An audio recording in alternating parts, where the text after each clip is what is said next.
going on, Jerome's? Minnesota Vikings open training camp back up to fans on Saturday. Back to football. All 32 teams had fans at their practices, except for the Washington Commanders. And we would have recapped this yesterday, except we were in Wisconsin getting after it. We're at a wedding. Fantastic wedding. Good times. Too many Packer fans. Way too many. What can you do? But Vikings back with the best fans of football. Kirk Cousins signing autographs.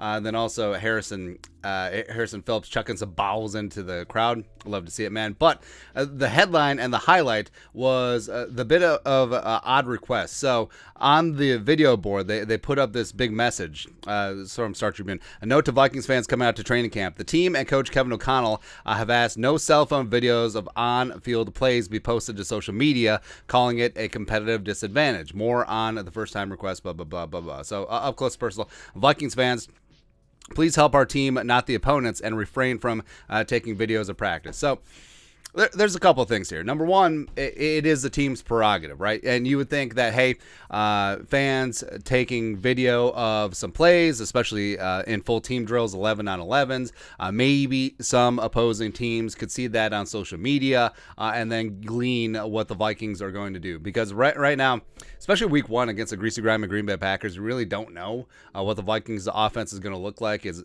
it going to incorporate a lot of what the Rams did? Is it going to incorporate a lot of what the team did best the last season? It's possible, right?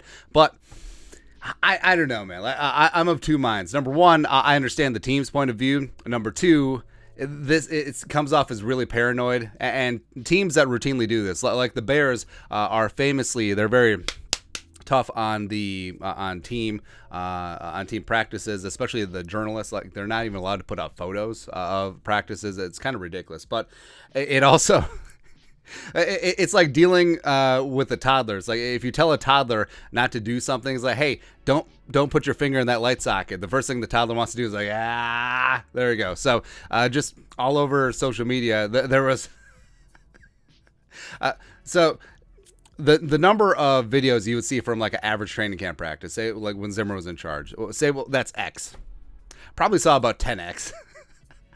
Or if you ask people not to do something, they immediately want to do it, right? And they're not really buying, like, well, all this is corporate espionage for the Lions and the Packers and stuff like that. Now, they used to have a rule where if training camp was free, other teams could not send their scouts. But if you charged admission, then other teams could send their scouts because, I mean, it's just a paid thing. It's just like going to a regular game. But they got rid of that rule in 2015 or something like that. Either way, they have an agreement that teams won't scout other teams' training camps, right? It's that thing. But I don't know, man. Like hey, Kevin O'Connell, I understand it's your first time as head coach, and you want to keep things close to the vest. I fully understand that, but are you really going to be putting out the entire playbook? Like, same thing with Donatel. Like, is that what you're going to do? Like, I think that they should treat these open to the public practices. Oh, by the way, teams are probably getting video of this anyway through other avenues. I'm sure of it. All right, why not treat it like a preseason game? I mean, are they going to tell fans not to take video, or are they going to tell the TV networks, hey, don't take video of preseason games? Is that what they're? It's so again. On one hand, I understand the team's point of view. On the other hand, I think it's ridiculous and it's not going to work. and frankly, it's just going to piss off some fans who are just like, now we're going to just like full time like film this thing on a stream. But whatever. If you're going to practice, don't film. Acquiesce to the team. But also, it's like, hey, are you busting out the annexation of Puerto Rico? Is that what you're doing on day 4 of practice? That's going to be our first play against the Packers. We're going to bust out in practice. Like, now, I just also, what's the problem with fans filming like one-on-one drills, especially O-line, D-line stuff? I mean, well, it is what it is. All right. So Mark Craig Strib, low-key hilarious, fantastic, man. So our guy Sean Borman, VT, he tweeted out a video of Kirk Cousins, Justin Jefferson. It's a great play, awesome connection. Mark Craig, I don't know who Sean Borman is, but I do know he's an enemy of the people. Not only is this a video, it's an all 22 caliber coach's tape dream for a future opponent looking to beat your purple. I'm lowering my prediction based on this treasonous video alone. It's hilarious, man. Of course, the media is extremely snarky about this. Well, first off, there's already restrictions on, well, supposed restrictions on what the media can and can't put out there during practice, and they're not even allowed during certain portions of regular practice during the regular season. But I don't know. It seems like the media just seems like they're like, this is farcical. This is just redonkulous. But whatever, it is what it is. Anyways, Caleb Evans, rookie 4th-round pick, quickly becoming a fan favorite. Got the purple hair going on. I heard the skull chant in person for the first time yesterday at camp, and now I can only imagine what it's going to sound like at US Bank Stadium. Can't wait. He's fired up, man. Like, I hope that he pans out on his potential, because he's already a fan favorite. Just because of his attitude and just really buying in full force into the purple. Offensive line-wise, Thomason, guard Jesse Davis, 73, back at Vikings practice with a brace on his right knee. So he missed the Friday practice at US Bank Stadium, which was really more of a glorified walkthrough. Chris Reed was in at right guard 1, but Jesse Davis is now back.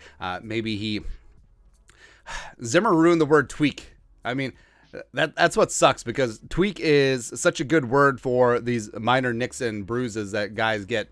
But so Jesse Davis has a knee thing, because he wasn't wearing a sleeve before. So that's something worth monitoring. Along the offensive line, Sean Borman.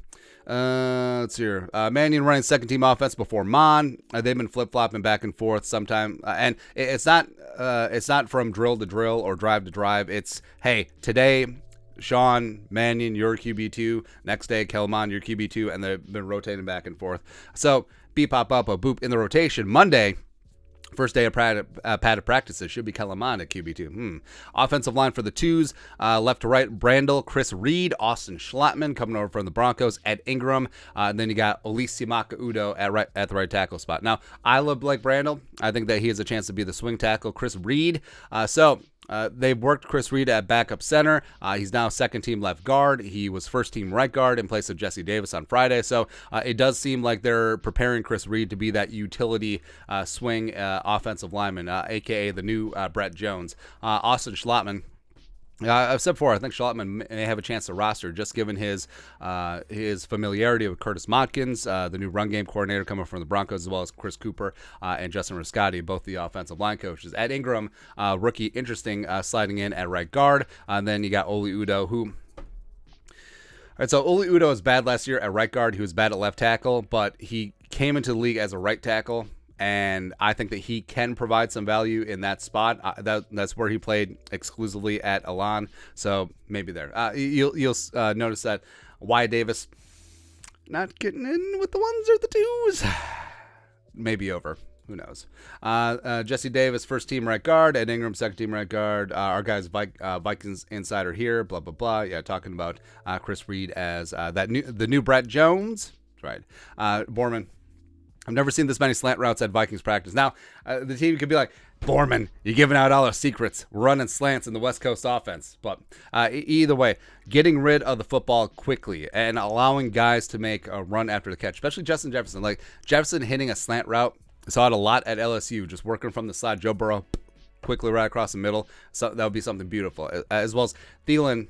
I've always thought that the Vikings underutilize the slant routes under the Kubiak regime. Even go back to Stefanski, where everything, yes, Kirk Cousins is great off of play action. He's great off of boot action, moving the pocket. But what about just setting things up, finding the dead space in a zone, or finding where they're weak, finding a nice matchup, and just hitting them with a slant route? KJ taking it to the house. Let's go. Let's go, man. Will Raggett, Sports Illustrated. Lewisine just nearly picked off Sean Mannion on a deep ball, but Amir Smith-Marset turned into a DB and helped break it up. Hey, maybe ISM could be cornerback 6. Add that to it. He could be wide receiver 5, punt returner 1, and cornerback 6. There you go.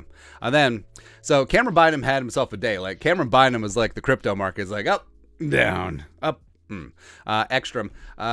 Biggest sequence of the day. Kirk Cousins airs it out deep to KJ Osborne for a touchdown, and gritty with Cam Bynum in coverage. Next play, he goes to Adam Thielen, who makes a leaping contested grab with Bynum all over him. Bynum gets revenge with the red zone interception of Cousins. And it was really interesting to see, because the Vikings were running a lot of 3 safety looks on defense. So maybe Ed Donatel's like, don't let it get out. Hey, don't let it get out that we're going to play Harrison, Lewis Cine, as well as Cameron Bynum, because they're 3 of the best defensive backs back there. Don't put that out there. But, yeah, Bynum, I believe in Cameron Bynum's talent. Of course, bumping onions every day against Adam Thielen and Justin Friggin Jefferson. You are going to have your ups and downs, but it's nice for him to get his there at the end. Then lastly, so Jared Allen being inducted into the Vikings Ring of Honor. Thompson asked Danielle Hunter about Jared Allen, saying Hunter told him he's going to break Allen's Vikings record, 22 sacks in season. I'm a man of action, Hunter said. I'm not a man of words. I'm a man of action. That's all I have to say about that. So, yeah, I think that Danielle... Obviously, Danielle shooting the bull. Jared Allen's like, hey, I'm going to break your sack record. Single season sack record. Should have been the league single season sack record, or at least tied with Mark Gastineau at 22. But of course, Strahan just given one by Bert Favre, because Favre wanted to be in the record book again.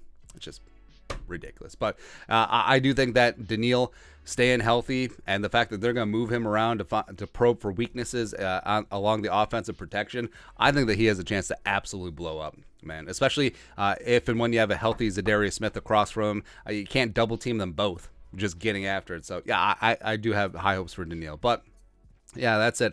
Vikings back. Fans back at Vikings practices. Also, weird requests. Again, honor the requests, but also at the same time, you can understand why it's kind of weird and also probably counterproductive. Because, again, it tells someone not to think about pink elephants. The first thing that they do, think about pink elephants.